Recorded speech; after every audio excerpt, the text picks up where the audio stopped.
Alright guys, doing this for all the people out there who have been looking at this bow, and it was pretty frustrating for me when I wanted to buy it, and there are absolutely no video reviews on YouTube, and yet it is something that is searched often. So I figured I'd do a little review for you guys. This is the High 5 Scorcher. The model number is 555. It's one of the 3 bows. I think it was only 3 bows they had on their website. It's available on Amazon. It is advertised as a youth compound bow with dual cams, magnesium riser, fiberglass limbs. I believe it was draw weight from 16 pounds to 29 pounds, and the draw length was 16 to 26 inches.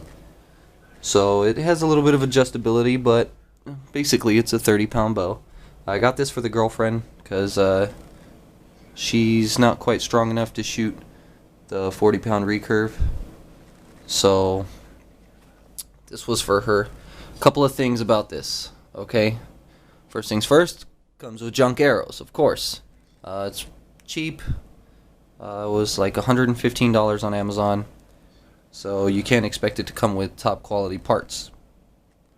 Other than the riser, limbs, cams, and string, everything else is pretty much cheapo. The string stop is okay, needed a little modification.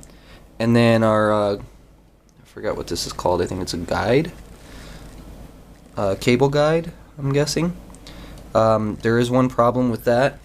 Is on most compound bows that has a curve to it to bring the arrow just a little bit further away from those cables so that you don't brush your fletchings on it when you fire. This one is straight, so if you don't fire with cock fletch to the left, even if you say get a different kind of arrow rest and you want to, cock fletch straight up, you're gonna hit your fletchings on the cables here. So even with a drop away or a whisker biscuit, you still want to go cock fletch to the left to avoid hitting your fletchings on this string. You can replace these. You would have to probably find one online, or one for a replacement bow for something else, like a Genesis bow. These rods are actually pretty much the same thing, so you could swap them out.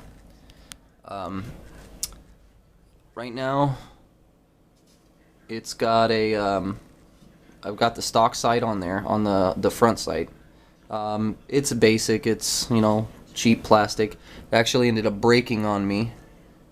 Let's see here, see if I can get a good look at it. There we go. Okay, where there are the 2 little parts on here that fit into the grooves on this channel here and the channel on the other side, the one on the bottom actually snapped off. So I ended up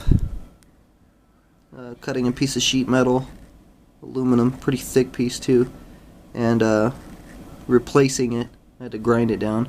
This is just a quick fix, so I can continue to use this sight until I scrounge up to $50 to go get a good one.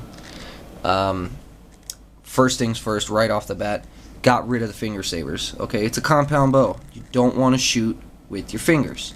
The reason why is because when you shoot with your fingers, you tend to twist the string, which causes derailments. Not a good idea. So, got rid of the finger savers immediately.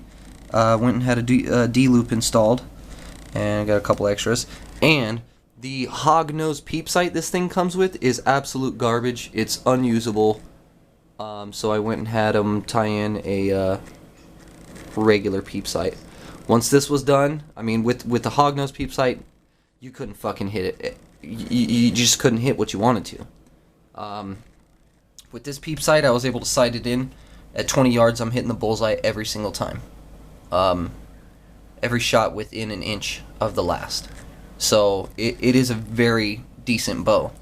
I also did buy a fall-away arrow rest, but because of the way this riser is, this right here, it was blocking off. I bought an Allen fall-away arrow rest, and it won't fit because of the way the riser is designed right here. So I'm going to have to look around and try and find a different fall away arrow rest that will fit with this riser. It's a little funny looking.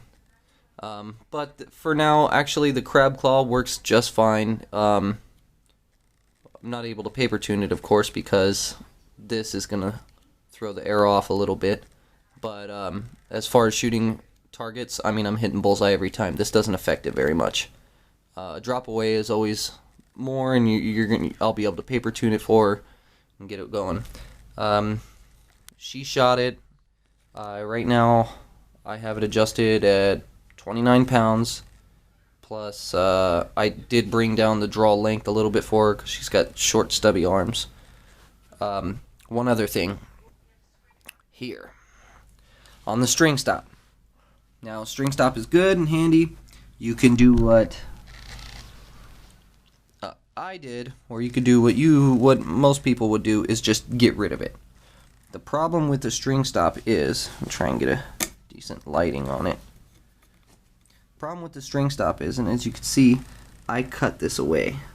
I cut a huge chunk out of that rubber, focus, huge chunk out of that rubber, because when I was drawing back, these cables move to about there. As you can see where they are now, before I cut this chunk out, these were rubbing up against it and literally taking the rubber off. I wasn't worried about the rubber. You can see here all the black from the rubber. I wasn't worried about the rubber. I'm worried about wear and tear on the strings. So you could try what I tried. Be very careful. I used a very sharp knife and took my sweet time so that I would not cut the string at all. I didn't want to even bump it with the knife. So I was real careful, and I just cut away that groove.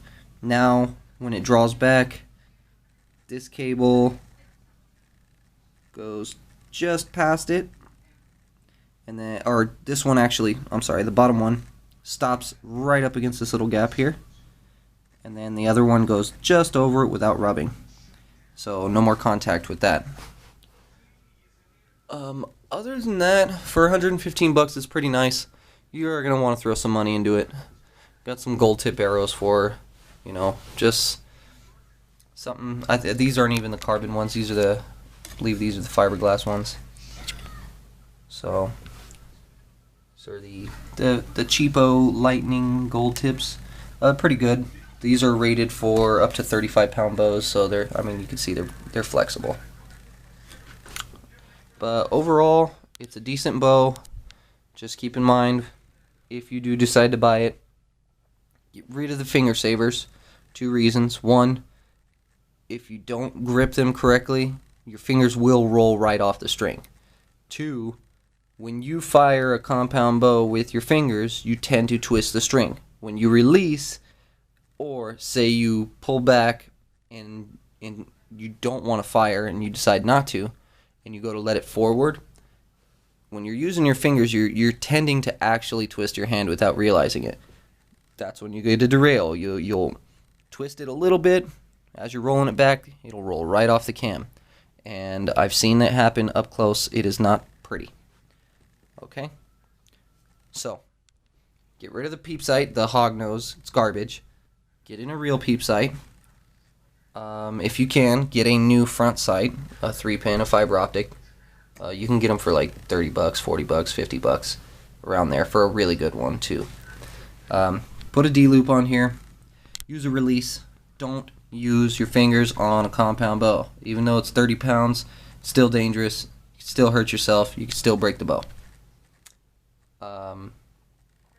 So there's that. Arrow rest is decent enough to use, but should be upgraded anyway. String stop is going to rub up against these wires here.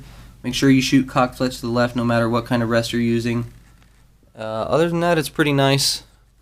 Paint job is pretty cool, but when you get it and you look up close, you'll see it's like it's pretty crappy. There's like, I don't know if you can see there.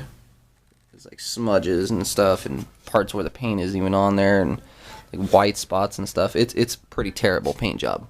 Now, it looks cool from a distance, but once you get up close, you're like, oh god, that's ugly. Yeah, maybe a clear coat would make it look pretty. Alright, well, that's my time. I hope you guys enjoy this. I hope it helps a whole lot of people out because it was really frustrating for me when I bought it. So, alright, everybody have a good one.